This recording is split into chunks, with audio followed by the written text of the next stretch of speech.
Hi friends, welcome back to my channel creative star. চলে এসেছি আজকে আরও একটা নতুন ভিডিও নিয়ে। এই ভিডিওতে আমি তোমাদের সাথে শেয়ার করছি কেকটা ডেলিভারি দেওয়ার আগে আমি কিভাবে কেকটাকে প্যাকিং করি। তো ফার্স্টে দেখতে পেলে তোমরা কেকের বক্সের একদম নিচে আমি কিন্তু লাগিয়ে নিয়েছি ডাবল সাইডেড টেপ, যাতে কেকের বোর্ডটা কোনো রকম ভাবে ডেলিভারি দেওয়ার সময় স্লিপ না খেয়ে যায়। তারপর সাইডের বর্ডারগুলোকে আমি খুব ভালো করে এরকম ভাবে লাগিয়ে আমি কিন্তু এখানে স্টেপল করে দিই।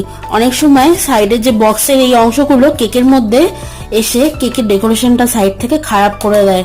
আমার এই অভিজ্ঞতা আগেও হয়েছে, তাই জন্য আমি এবার ভাবলাম কেকটাকে এইভাবে ভালো করে প্যাক করে আমি ডেলিভারি দেওয়ার চেষ্টা করি, দেখি কি হয়। তো এতে কিন্তু কোনো রকম কোনো কেকটা ড্যামেজও হয় না, খুব ভালোভাবে কিন্তু ক্লায়েন্টের কাছে পৌঁছে যায়।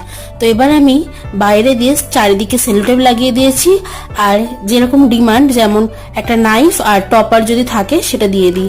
ভিডিওটা ভালো লাগলে লাইক করো, চ্যানেলে নতুন হলে সাবস্ক্রাইব করো। বাই।